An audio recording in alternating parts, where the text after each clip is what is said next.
Throughout this series of Drive-Thru History, we've done our best to paint an accurate portrait of the man known as Jesus of Nazareth. We've looked at his humble beginnings in Bethlehem and Nazareth. We've experienced his radical teachings in Galilee and Judea. We've witnessed his love for those that everyone else considered unlovely. We've talked about his ability to act outside the forces of nature, to control the weather, to instantly heal those who were blind, diseased, and paralyzed, and how he even brought the dead back to life. But what happened next was not as much about the things that Jesus did as it was about who he claimed to be. Jesus claimed to be the Son of God, the long-awaited Messiah, and because of this, the Jewish authorities, as well as an angry mob, rejected him and sought to put him to death. Jesus was betrayed, arrested, and brought before the political and religious authorities here in Jerusalem. In the end, he was convicted of the crime of blasphemy and sentenced to death by crucifixion. Cicero, a great Roman lawyer and historian, described crucifixion as the most cruel and disgusting punishment. He said, "The very mention of the cross should be far removed, not only from a Roman citizen's body, but from his mind, his eyes, his ears."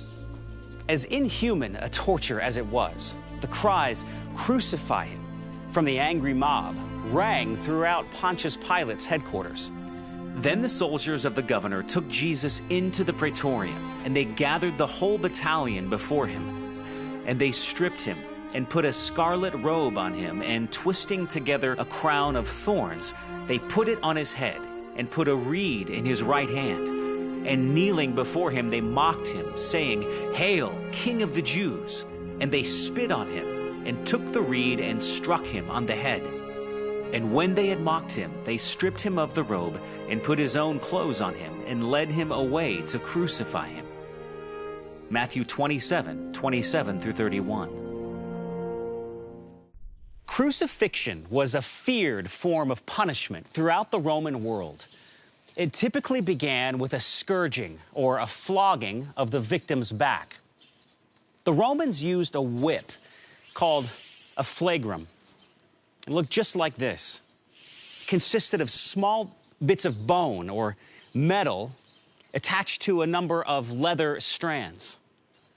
The flagrum was a brutal instrument designed to tear the skin and severely bruise muscle with every blow. It was an instrument of torture, a design perfected by the Romans to expose the nerves and produce as much pain as possible.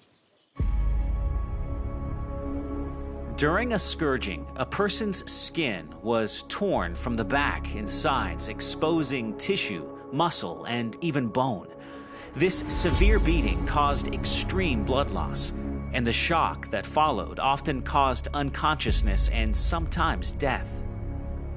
In addition to the flogging, the Gospels tell us that Jesus faced severe beating and torment by the Roman soldiers, including the plucking of his beard and the piercing of his scalp by a crown of thorns. After the flogging, the victim was often forced to carry his own crossbar, a large wooden beam called a patibulum, to the execution site.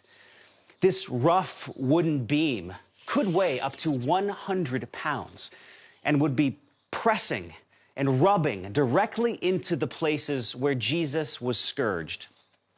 This would have reopened his wounds, causing a new cycle of horrific pain. In the case of Jesus, the Gospels tell us that he would have carried his own patibulum the length of 2 football fields. In his weak and tormented state, it's no wonder that Jesus needed assistance. And as they led him away, they seized one Simon of Cyrene, who was coming in from the country, and laid on him the cross to carry it behind Jesus. And there followed him a great multitude of the people and of women who were mourning and lamenting for him. Luke 23:26 and 27.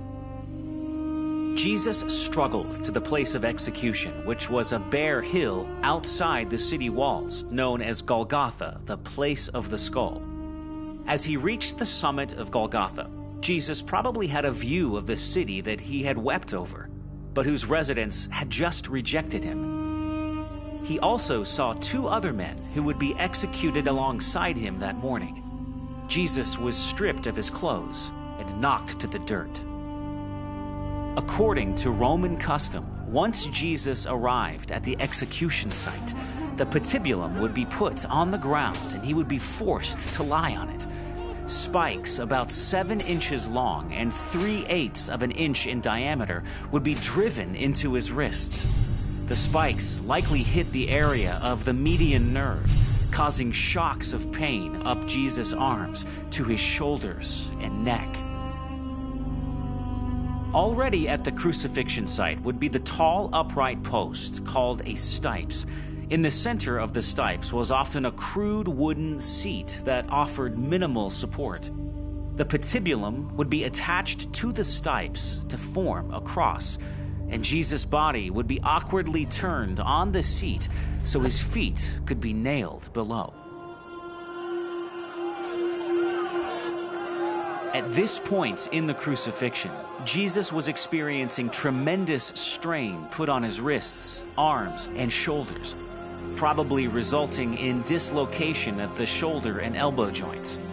The pain and suffering associated with this kind of torture are unimaginable. The Romans had designed this form of capital punishment to inflict the maximum amount of suffering just short of death. In this way, horrific pain would be inflicted on Jesus as long as possible. Above Jesus' head was attached the titulus, a sign proclaiming the victim's name and crime. In Jesus' case, Pilate mocked his Jewish subjects when he put up a sign that read, "Jesus of Nazareth, the King of the Jews." The Jewish priests objected, saying that the inscription should say only that Jesus claims to be king. Pilate didn't change it. He responded, "What I have written, I have written." According to the Gospel of Mark, Jesus began his torturous ordeal about the 3rd hour of the day, that is 9 a.m. The position of his nailed body likely held his rib cage in a fixed position, which made it extremely difficult to exhale and impossible to take a full breath. Having suffered from the scourging, the beatings, and the brutal walk to the execution site, Jesus would have been extremely weak, dehydrated, and suffering from blood loss. As time passed, the loss of blood and the lack of oxygen likely caused severe cramps and muscle spasms.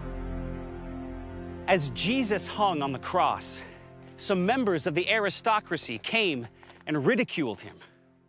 Roman soldiers who had taken his clothes were gambling for them. They taunted Jesus by saying, "If you are the king of the Jews, save yourself." For many shocked and grieved locals, their dreams were dashed. To them, their hopes for a conquering Messiah who would free them from Roman oppression were dying on a cross.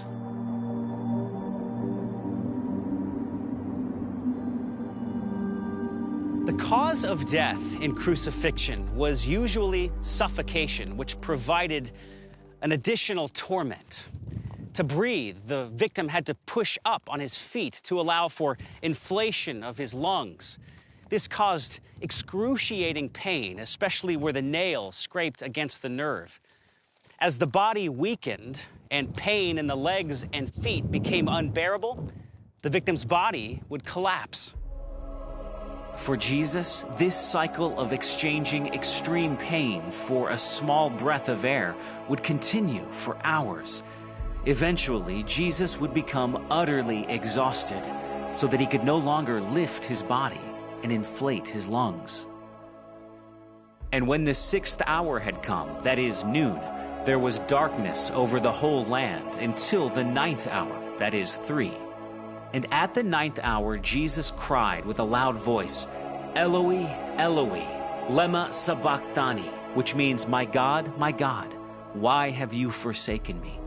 When Jesus cried this phrase from the cross, some Jewish onlookers realized he was quoting a 1,000-year-old prophecy from the book of Psalms. He was pointing to the entirety of Psalm 22 and the picture of a suffering Messiah. I am poured out like water, and all my bones are out of joint. My heart has turned to wax. It is melted away within me. My strength is dried up like a potsherd, and my tongue sticks to the roof of my mouth. You lay me in the dust of death. Dogs have surrounded me. A band of evil men has encircled me. They have pierced my hands and my feet.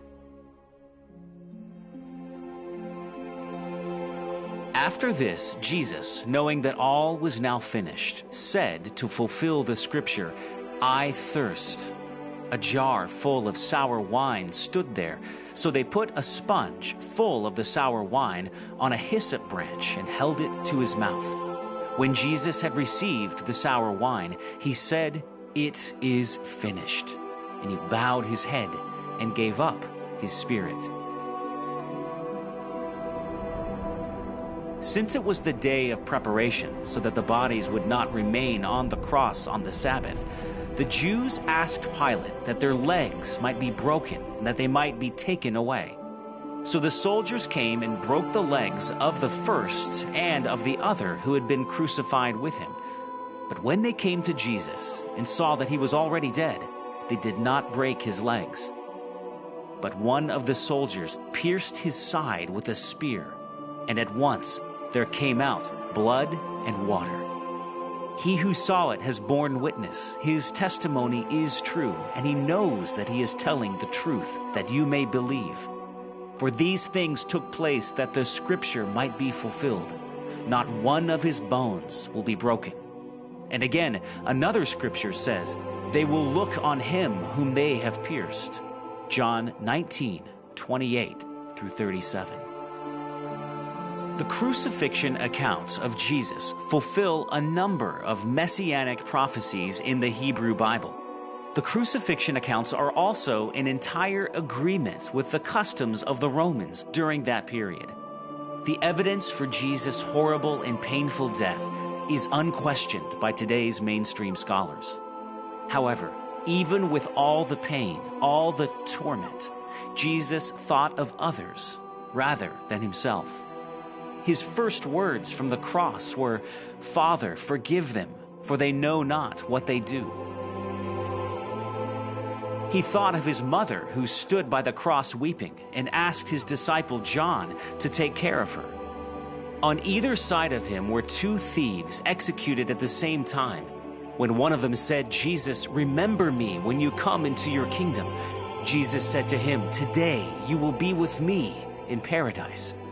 And finally, Jesus expressed his complete surrender to the will of God when he said, it is finished.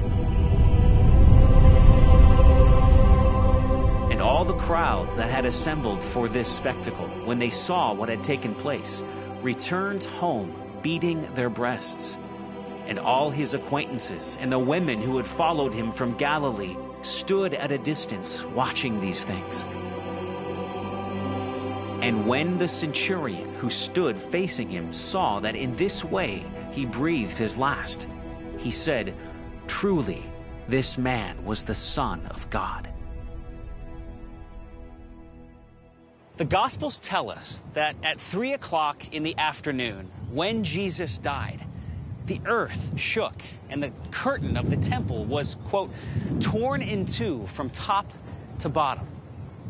To the grieving onlookers at Golgotha, the promise of Jesus' life and ministry had ended in shame and horror. Although many followers knew that something significant had happened when Jesus died, they did not know what to make of it yet.